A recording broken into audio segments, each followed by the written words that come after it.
In addition to matrix notation for elements of the symmetric group, and in addition to the 1 and 2 line notations, in addition to the cycle notation, we have another notation which is often useful, which is called generator notation.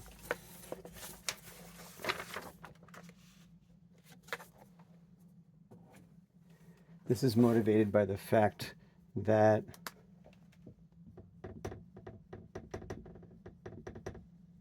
every permutation matrix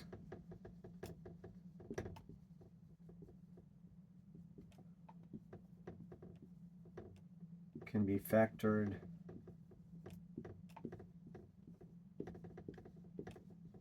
as a product of matrices of the form so an almost diagonal matrix with just two of the ones off of the main diagonal.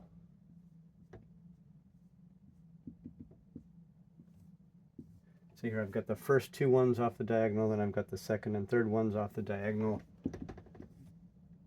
and could have the last two ones off the diagonal. So any two consecutive ones off the diagonal. These matrices are often written as little s1, little s2, etc. up to little s n minus 1. So Si has the ith and I plus first ones just off of the diagonal.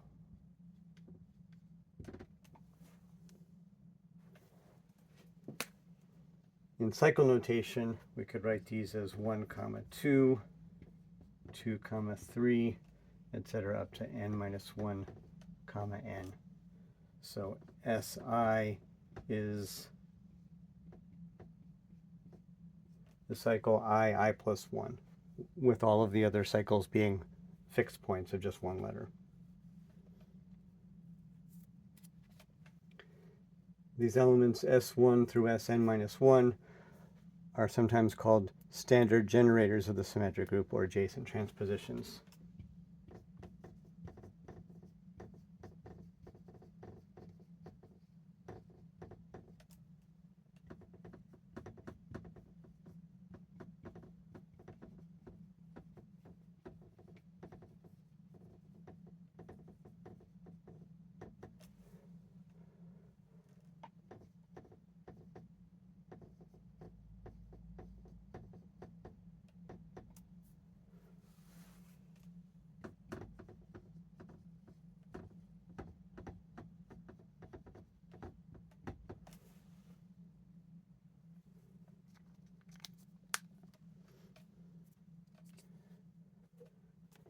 Now we can use these standard generators to write the one-line notation of a permutation.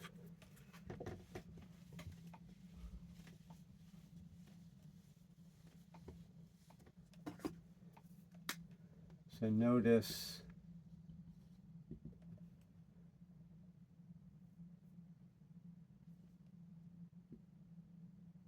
the matrix Si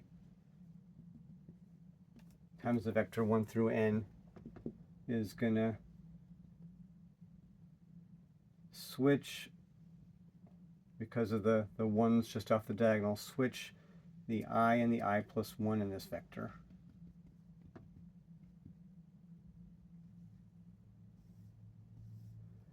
So everything's in its usual place except for the I and the I plus 1 are switched. Maybe that would look clearer if I did an example. So S3 applied to 1, 2, 3, 4 is this matrix that has the third and fourth ones just off the diagonal applied to 1, 2, 3, 4, and that's 1, 2, 4, 3. This matrix is S3. S3 times that vector is 1, 2, 4, 3. So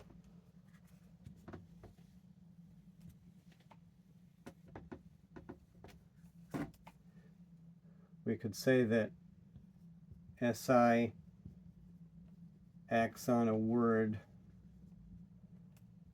say A1, A2 up to AN, by SI of that is,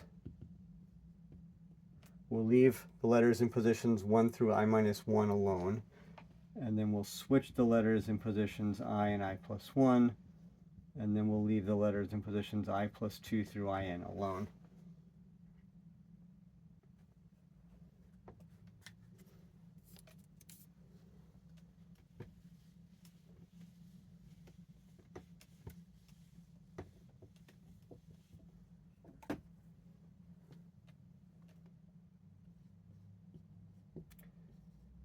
So for example, if W equals S2, S1, S3,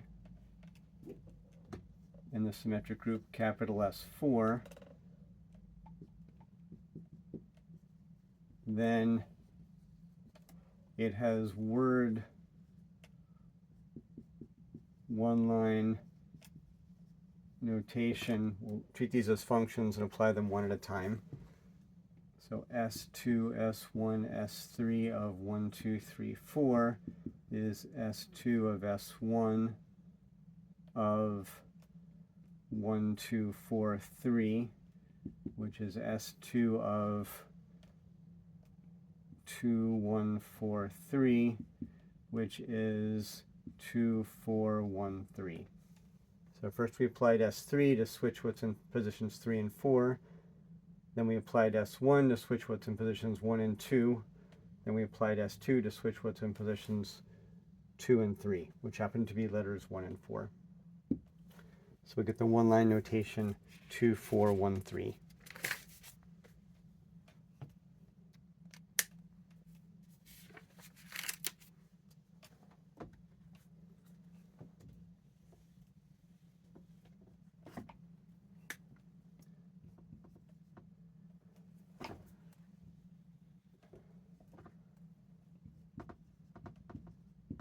Now I claim that the matrices S1 through Sn minus 1 satisfy any one of them squared is equal to the identity matrix.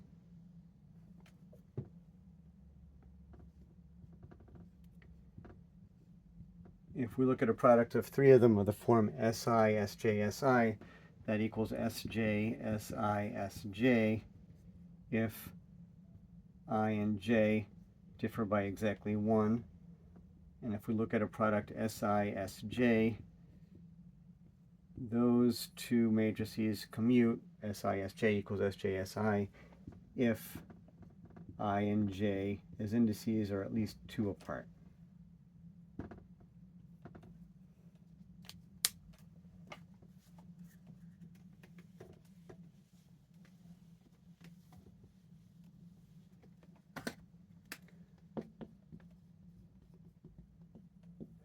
So to see this, I guess the first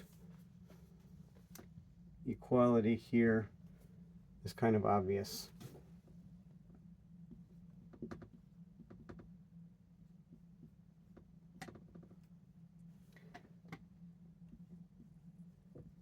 If we swap letters in positions I and I plus 1, and then swap back, so if we do this twice, it's like doing nothing.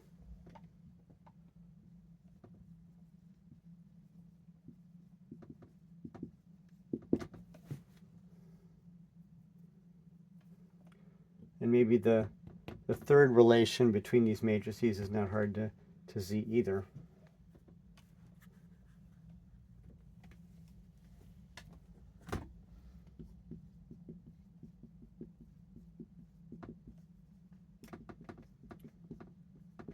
So if these indices are 2 apart at least,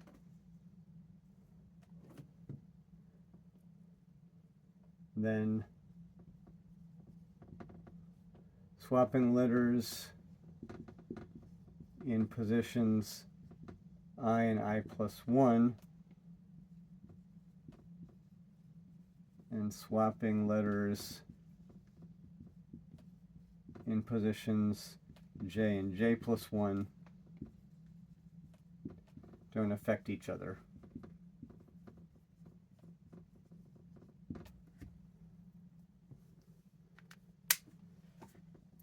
Maybe that'd be easiest to see with an example.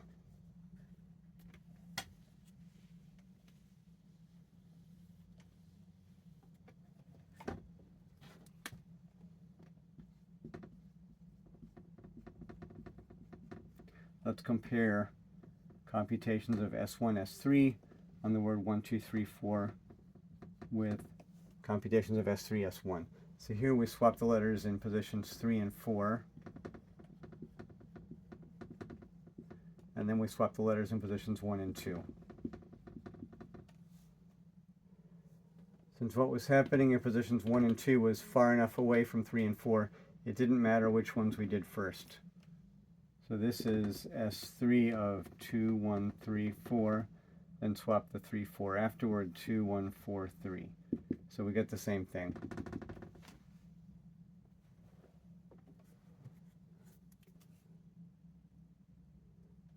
Let me draw a diagram that maybe does the same thing.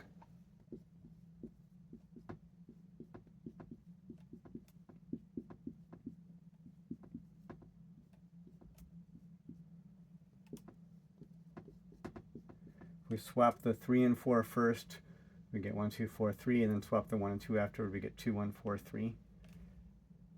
And these strings that show where letters are moving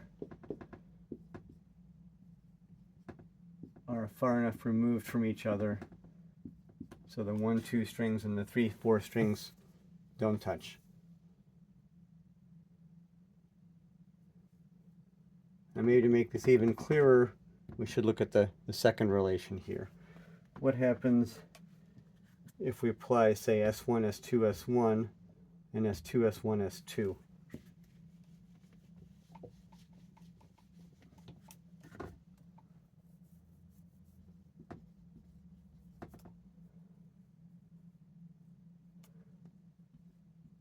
I'll do this in general. Si, Si plus 1, Si versus Si plus 1, Si, Si plus 1. So we're going to be swapping letters in positions I and I plus 1 or I plus 1 and I plus 2. So that means that we need to look at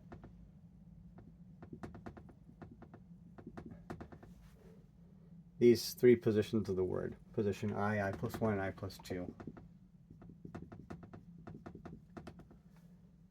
So if we apply Si first and then Si plus 1 and then Si, we're swapping here and then here and then here.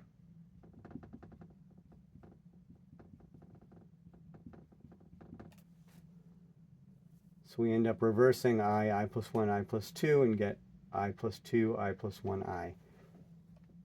Now if we start with Si plus 1, we're swapping here first.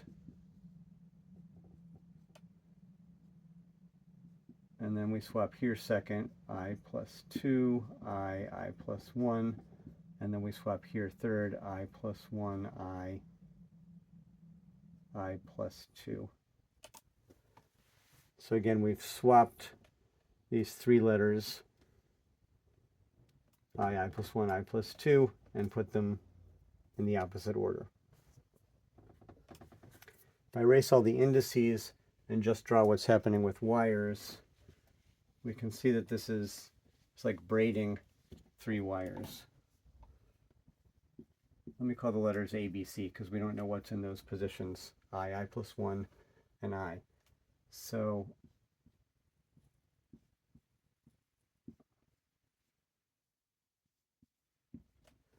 we do these three switches and we end up with CBA. Here we do these three switches, and again we end up with CBA if you follow the wires. So that basically shows that the matrices satisfy these relations.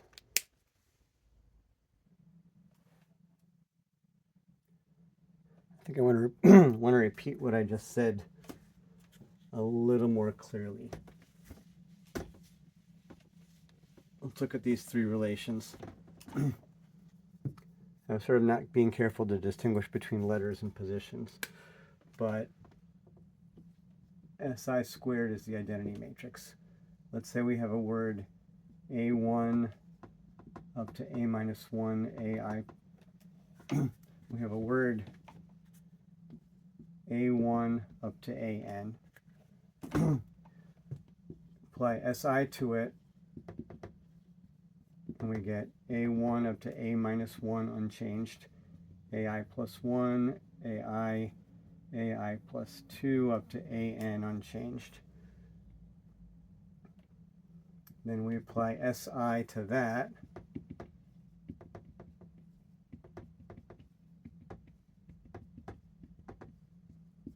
Switching what's in positions I and I plus 1, and we get A1 up to AN in order. What's in positions I and I plus 1 aren't necessarily the letters I and I plus 1.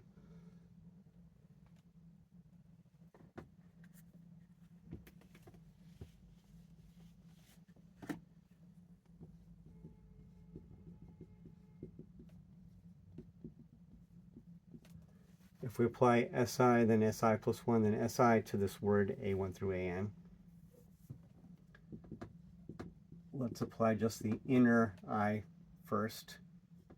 So we get A1 up to AI minus 1 unchanged, AI plus 1, AI plus 2 up to AN unchanged. Then we play SI plus 1, and we swap what's in positions I plus 1 and I plus 2, which is AI and AI plus 2 right now. So A1 through AI minus 1 and AI plus 1 are unchanged. These two swap, AI plus 2, AI, and then AI plus 3 up to AN are unchanged. Then we apply SI, and we swap the letters in positions I and I plus 1, which right now are AI plus 1 and AI plus 2.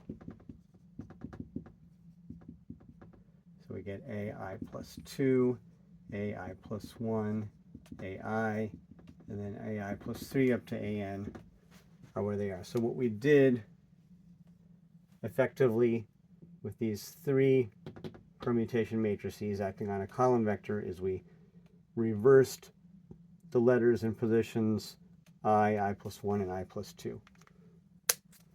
Now let's do this in the other order.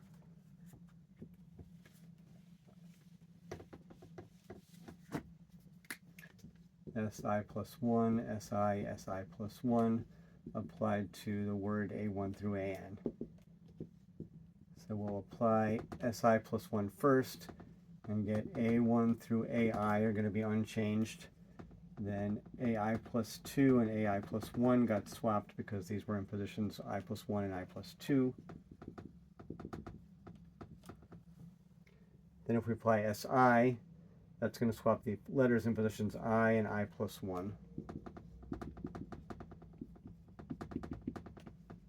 So we get AI plus 2 before AI plus 1, and then AI plus 3 up to AN are not changed. Then if we apply SI plus 1 again, we're going to swap the letters in positions I plus 1.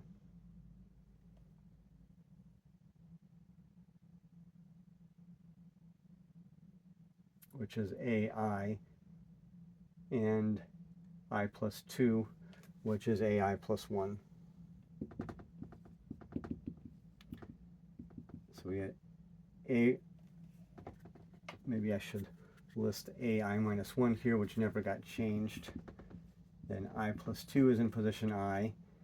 AI is in position I plus 1. It gets switched with the AI plus 1. AI moves into position I plus 1. Sorry, yeah, I plus 1.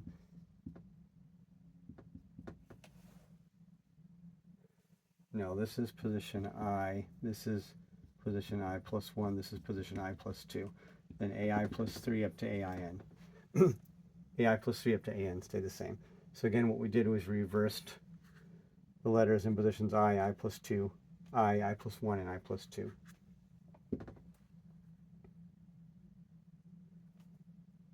Now let's consider SI and SJ, acting on an arbitrary word.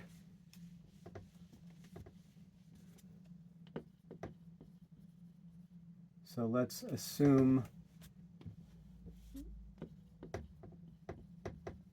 that I is less than J. In fact, J is at least 2 bigger than I. Then SI, SJ of A1 through AN looks like, if we apply SJ,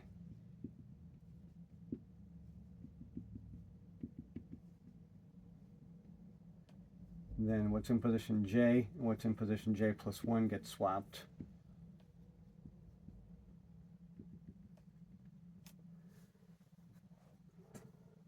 And then when we apply SI, what's in position I and I plus 1 gets swapped.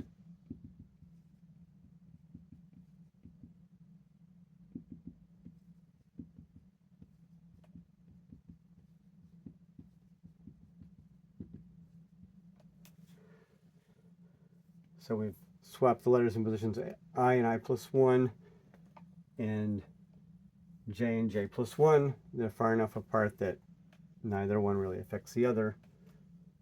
Meanwhile, if we had done SI first,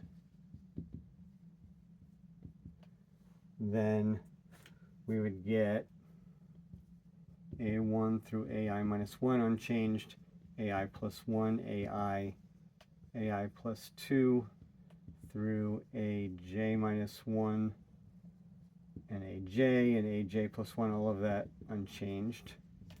Now we apply SJ to this, and we're not going to change anything until we get right here.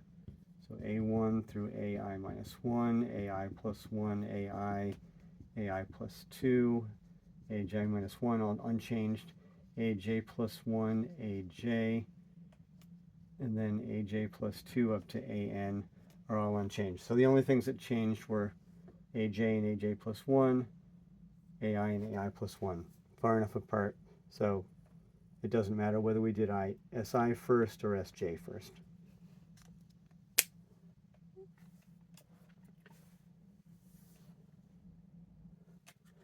It turns out that this description of the symmetric group is a complete description. Let me write the description again.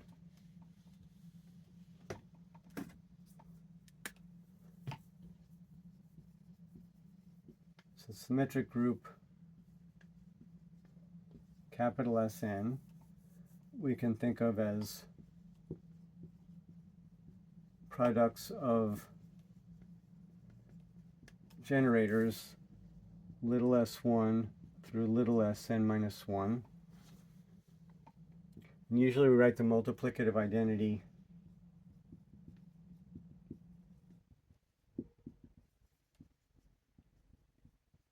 as E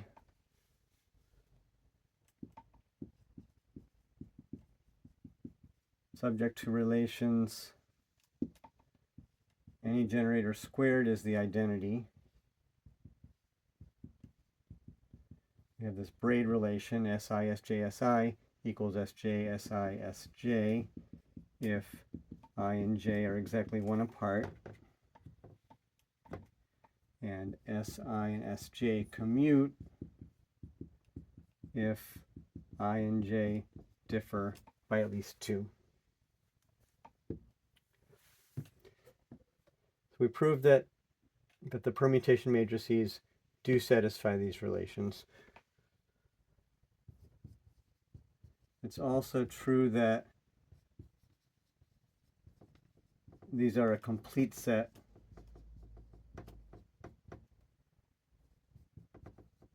of relations describing multiplication of permutation matrices.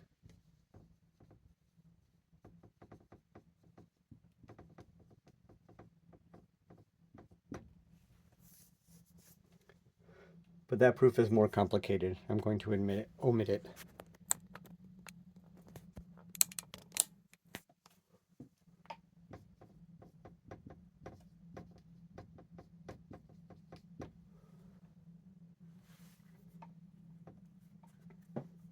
Let's do some examples multiplying with generators.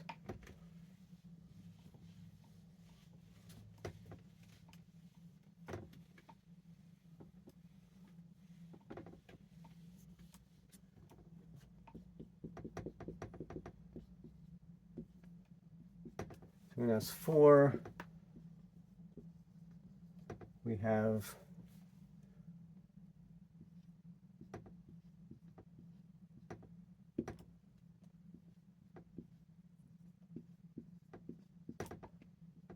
we're going to multiply these two elements, S1, S2, S1, by S1, S2, S3, S1. Well, we just write them out. 1, 2, 1, 1, 2, 3, 1. And then we're allowed to simplify using the relations. Any generator that's repeated just turns into the identity because every one of these generators is its own inverse. So that's S1, S2, E, S2, S3, S1. We might as well not write the E. S1, S2, S2, S3, S1. And those cancel. And we get S1, S3, S1. S1 and S3 commute because the indices are far enough apart. So we can write S1, S1, S3, and then the S1s cancel, and we just get S3. So apparently, this product times that product is just equal to S3.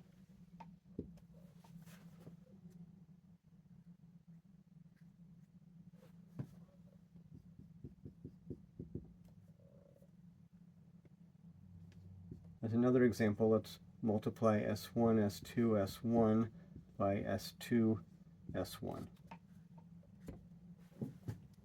So we just write these together, S1, S2, S1, S2, S1. Now since 1 and 2 are right next to each other, any product of the form 1, 2, 1 can be rewritten as 2, 1, 2. So this is S2, S1, S2, S2, S1. Then two S2s cancel, and we get S2, S1, S1. And then two S1s cancel, and we just get S2. So apparently S1, S2, S1 times S2, S1 is just S2.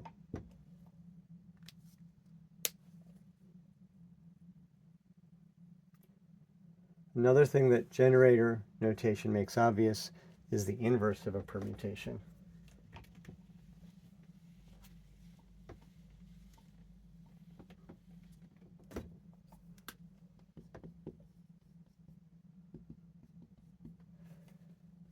So if W in the symmetric group can be written as some generator, some other generator, etc. Let's say we have L of these. Then W inverse is the same product written backwards.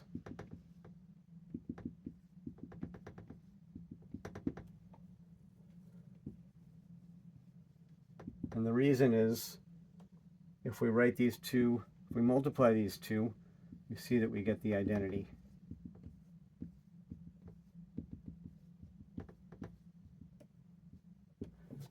So write the first one times the second one. The SILs cancel.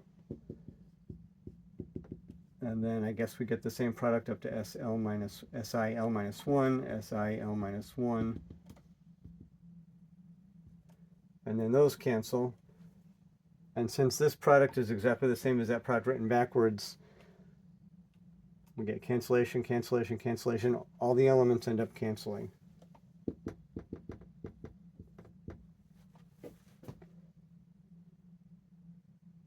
So maybe to do a short example with actual numbers in for the indices here.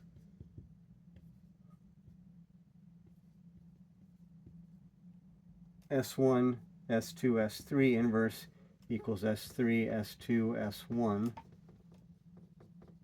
because when we multiply these, S1, S2, S3, S3, S2, S1,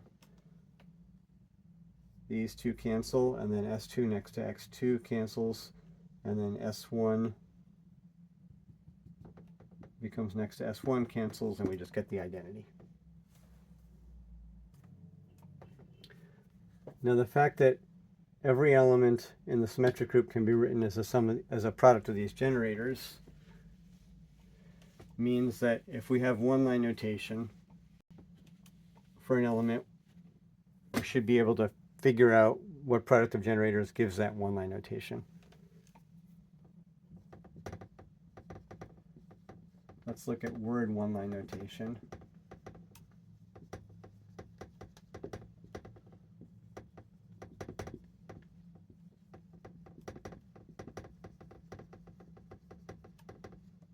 So we could ask what product of generators represents the same element.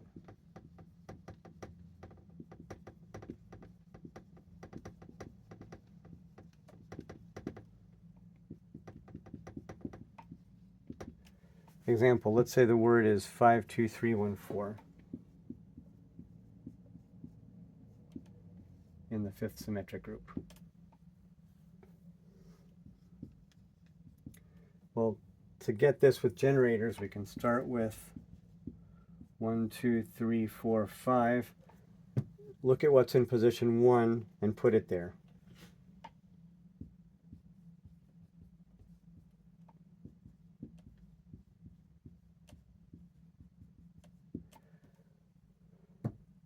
So to put 5 in position 1, I guess we would apply S4 to move it over one place, and then S3 to move it over another place, S2 and S1.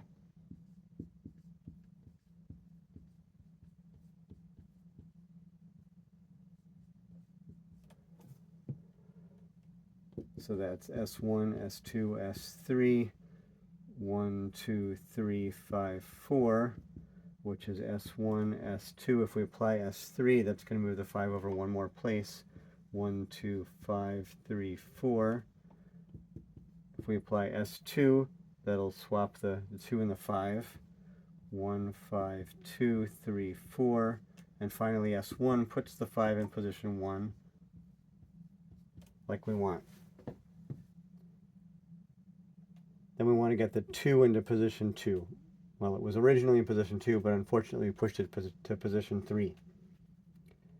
So this product of generators puts the 5 in position 1.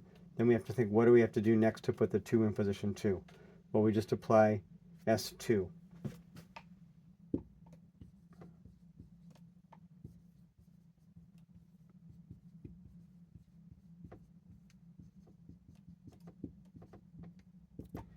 So S2 of 5, 1, 2, 3, 4 equals 5, 2, 1, 3, 4.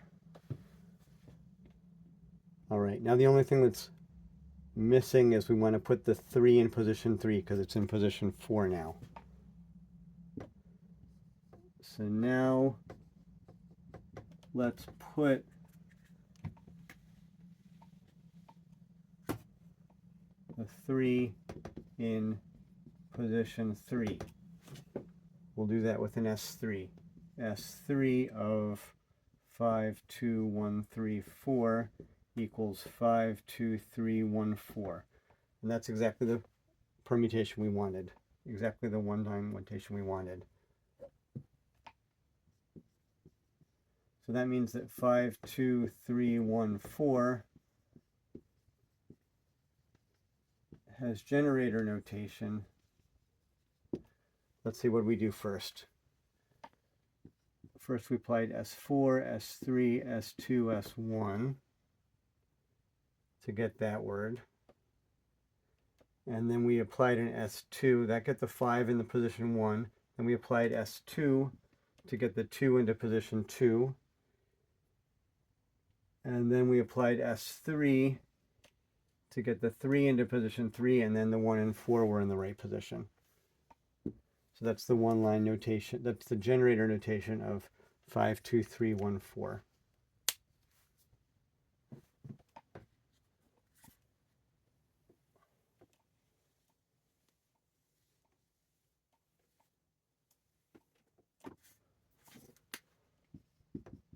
also 5, 2, 3, 1, 4 inverse. So we've got a 5 in position 1, I'll put 1 in position 5, 2 in position 2, 3 in position 3, 1 in position 4, so I'll put 4 in position 1, 4 in position 5, so I'll put 5 in position 4. Wait, what did I do wrong? There was a 1 in position 4, so I should put a 4 in position 1, and a 4 in position 5, so I'll put 5 in position 4. Okay, so this permutation, which is the inverse of 5, 2, 3, 1, 4, 1, sorry, 5, 2, 3, 1, 4, has generator notation. So we don't have to use that process all over again. We can just write this backwards. S4, S3, S2, S1, S2, S3. For generator notation, we get the inverse just by writing it backwards. Now this procedure of putting the correct letter in position 1 and then the correct letter in position 2 and the correct letter in position 3, etc., produces the shortest possible expression for a permutation in terms of generators.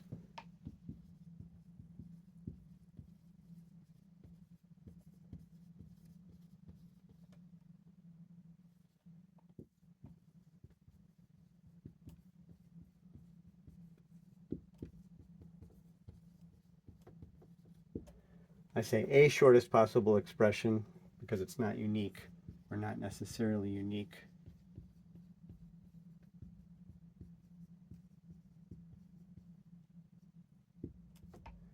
So shortest possible expression for an element of the symmetric group, given the word one-line notation.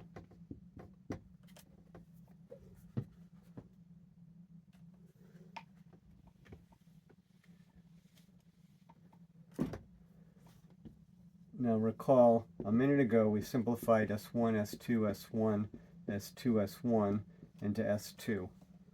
So apparently this is not as short as possible. We've got a length 1 expression for the same element of the symmetric group and a length 5.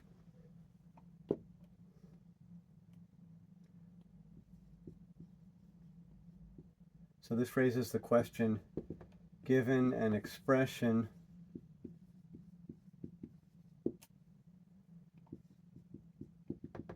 SI1 through SIL for, let's say, W1 through Wn in Sn, how do we know if it's as short as possible?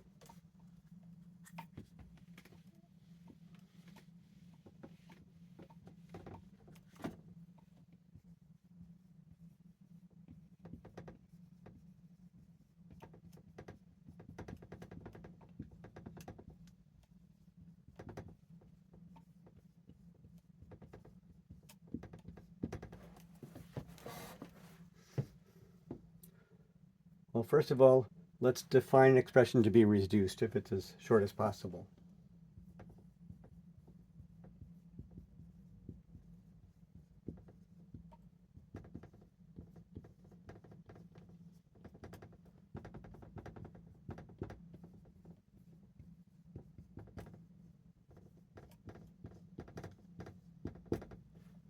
And let's define L of W, length of W,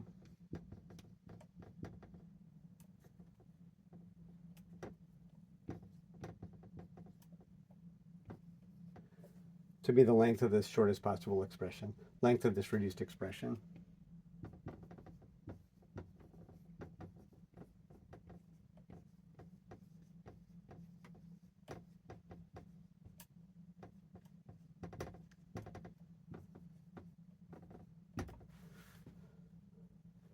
So W can be written as SI1 through SIL, a product of L generators, but cannot be written as something shorter than this number L is the length of W.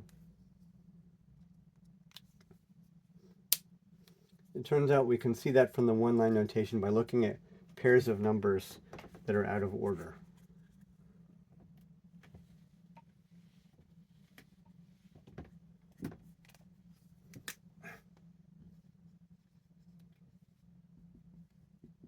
Given this one-line notation, word one-line notation, we define an inversion in W to be a pair, let's say BA, with B greater than A and B appearing earlier than A in W1 through Wn.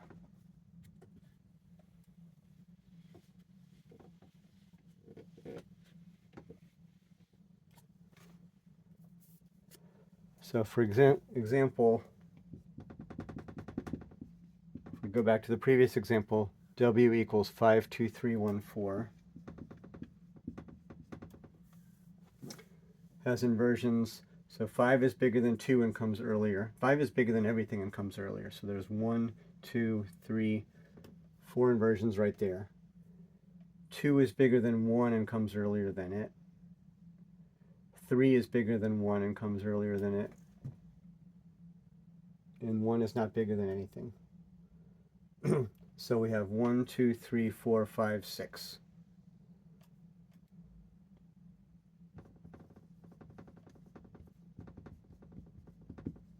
There's 6 inversions in W.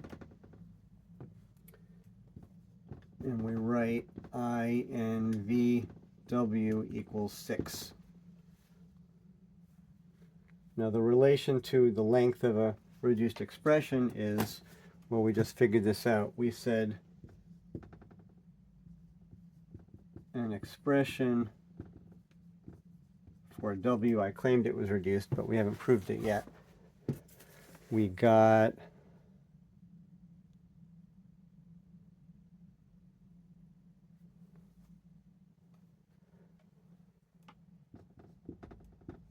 S3, S2, S1, S2, S3, S4. So we got a length 6 expression for W.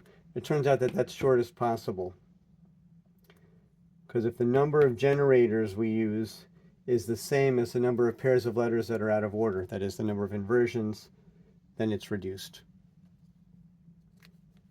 So I claim that L of W, the minimum number of generators in an expression, and number of inversions in W, number of pairs of letters that are out of order in one-line notation, are exactly the same.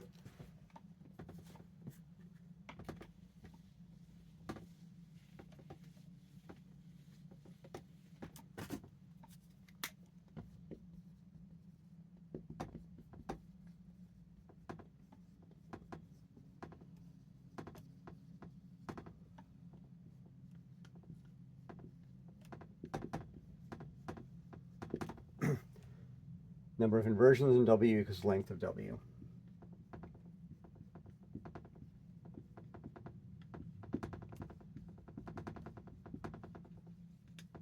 That's the number of pairs that are out of order in the one-line notation. The word one-line notation, actually functional one-line notation works also. And this is the shortest length of an expression for W in terms of the generators S1 through Sn minus 1.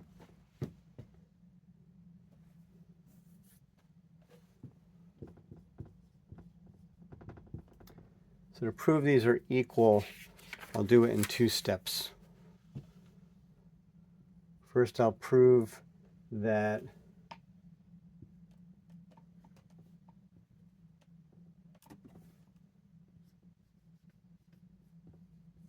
the number of inversions in W is less than or equal to the length. And that'll prove that the length is less than or equal to the number of inversions, and we'll conclude that those two numbers have to be the same.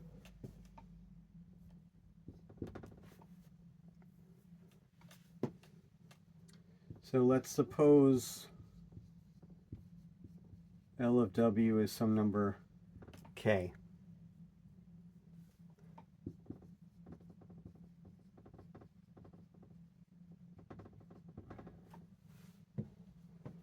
So if the length of W is K, then we can write a product of K of those generators that equals W. So we can write W1 through Wn as, let's say, Si1, Si2 up to Sik applied to the word 1, 2, 3 up to n.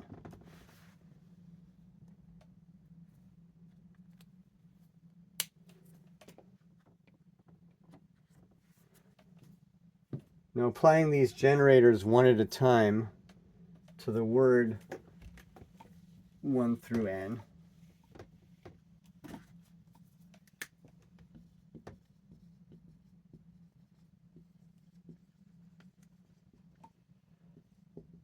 we'll apply Sik first and then Sik minus 1 next.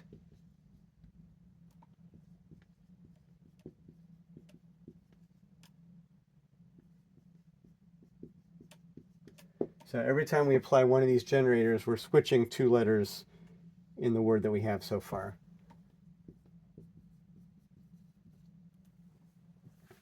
If those two letters are in order, then we're creating an inversion by switching them and putting them out of order. And maybe after doing a bunch of switches, we're going to find two letters that were out of order, and we're going to switch them and put them back in order. But the biggest number of switches we can do that take letters out of order is all of them. So in the worst case, every one of these generators takes two letters that are in order and puts them out of order. So when we're done doing this, we've introduced at most K inversions.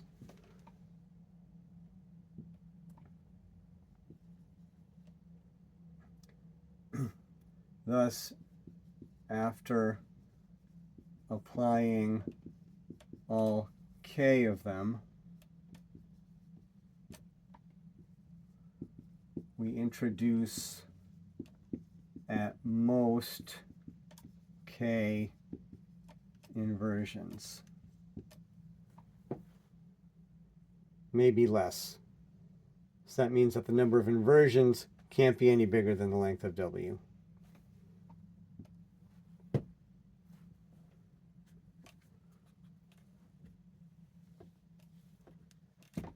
All right, now we have to show that the length is less than or equal to the number of inversions.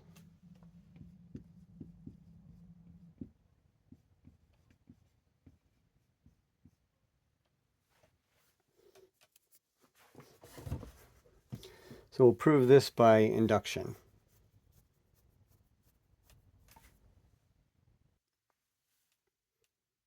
This is certainly true in the second symmetric group.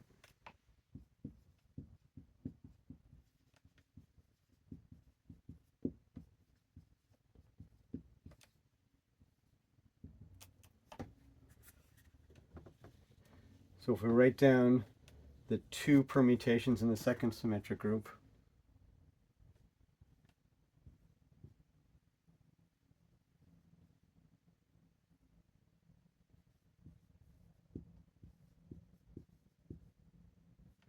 these have reduced expression, well, identity element and S1, and inversions. There's no inversions in 1, 2, and then there's one inversion in 2, 1. So here we have one inversion, length 1 expression, no inversions, length 0 expression. Length 0 expression. So this inequality certainly holds in S2.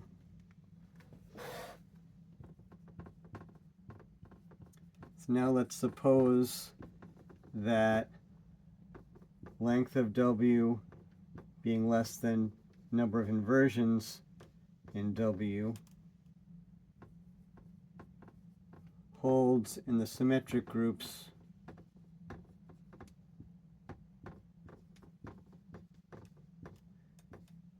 S2 up to Sn minus 1.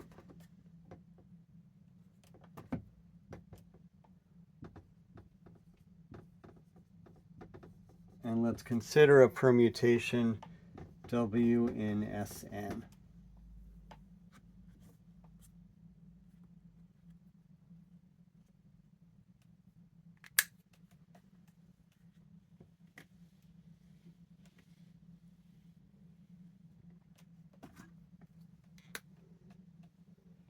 Maybe I'll keep this here.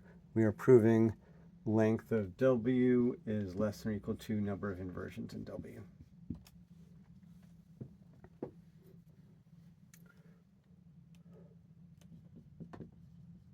Now each permutation in Sn is just a permutation in Sn minus 1 with the letter n inserted somewhere.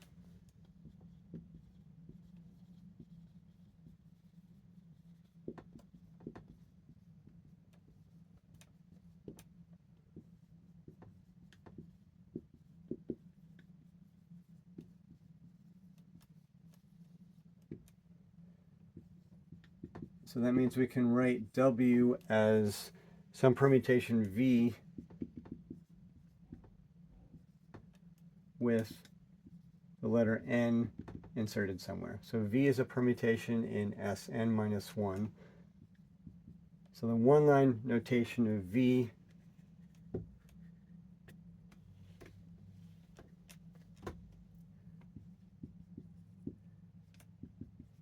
is V1 through Vn minus 1. That's an element of Sn minus 1, and we just stuck an n in there to get the permutation W.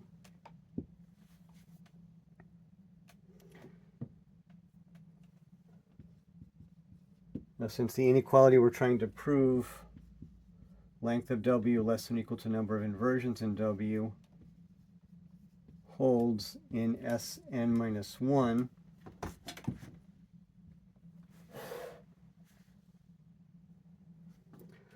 we can write, let's say P is the number of inversions in V, and we can write a reduced expression for P that uses exactly, a reduced expression for V that uses exactly pre-generators. So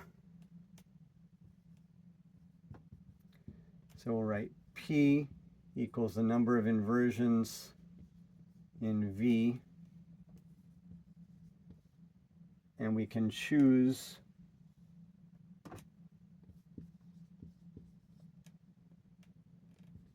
a reduced expression Si1 through Sip for V.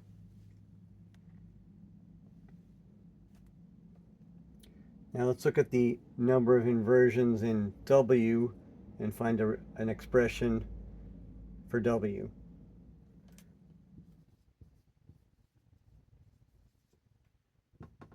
So we can see that the number of inversions in W is, well, the number of pairs of letters that are out of order here are number of pairs that involve two letters of V, that is two letters 1 through n minus 1, plus the number of pairs that involve the n. So the number of pairs of letters involving pairs of letters out of order, number of inversions involving letters 1 through n minus 1 is just number of inversions in V.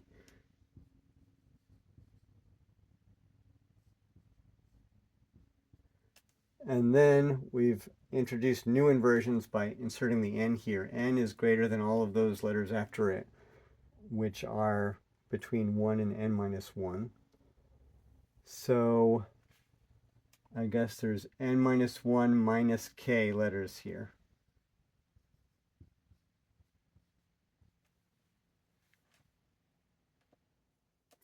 So we have P plus n minus 1 minus k inversions in W. Now let's see if we can write an expression for W that has that length.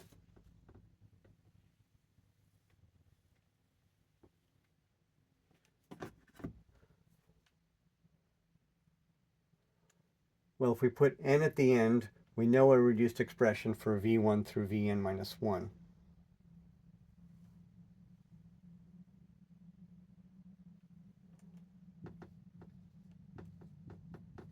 So one expression for W in terms of generators is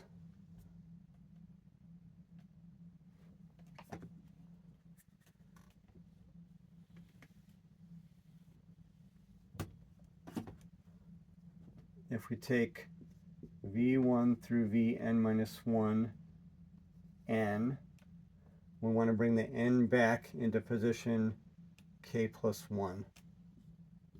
So we can apply Sn minus 1, Sn minus 2, all the way to S, I guess, k plus 1. That will give us W.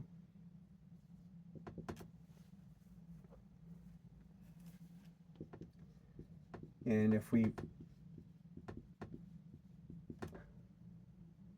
put the reduced expression for V right here, Si1 through Sip. So if we apply that to 1 through n, applying Si1 through Sip puts all of these letters 1 through n minus 1 in the V order. And then applying Sn minus 1 through Sk plus 1 puts the n where we want.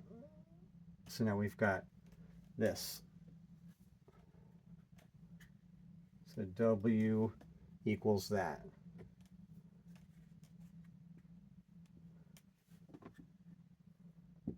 All right, how long is this expression?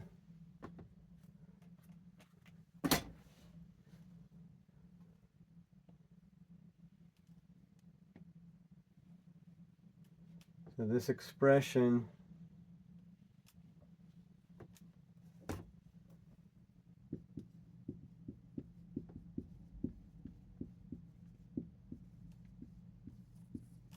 has length P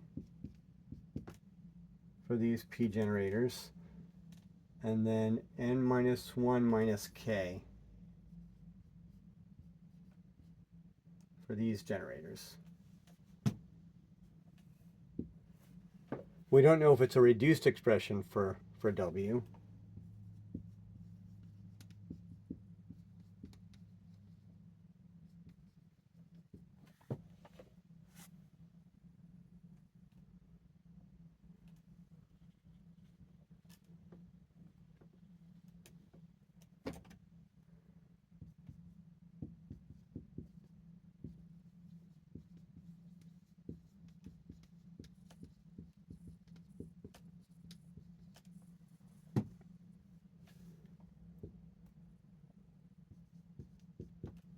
But if whatever a reduced expression for W is, it has to have length less than that. So this is not necessarily the shortest. But I guess length of W has to be less than or equal to this, the length of this expression we found, P plus n minus 1 minus k. But P plus n minus 1 minus k is the number of inversions in W. So we just showed that the length of W is less than or equal to the number of inversions. Now if we put that together with the first part of the proof, which said that the number of inversions is less than or equal to the length, then we have the desired result.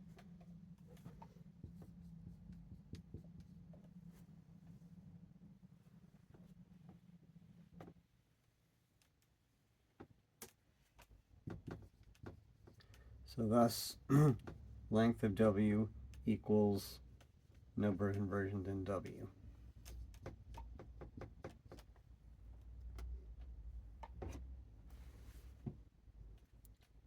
Knowing this tells us a couple of things.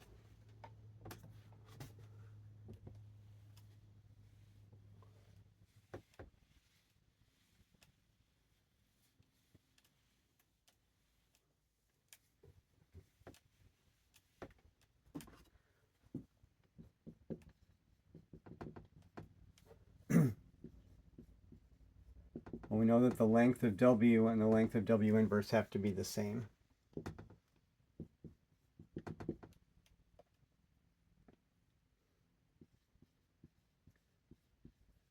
So suppose that length of W is K, which is less than length of W, which is L. Then if we write a reduced expression, SI1 through SIK for W, then SIK through SI1 is an expression for W inverse, which is less than the smallest possible expression. That's a contradiction.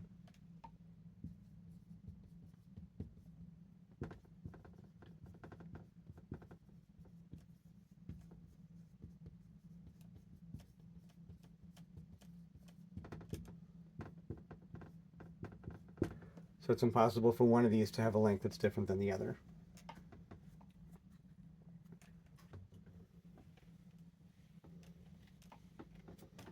And apparently, since inversions and length are the same, the number of inversions in W has to be equal to the number of inversions in W inverse.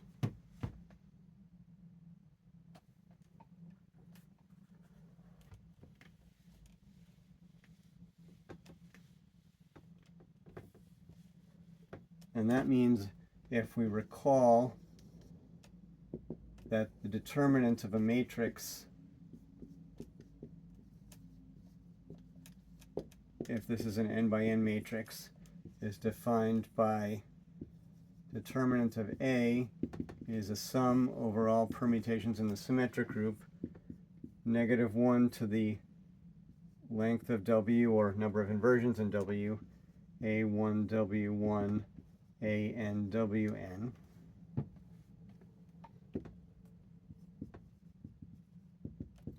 So we can see that the W and W inverse terms have the same sign, -1 to the length of W, or -1 to the length of W inverse associated to them.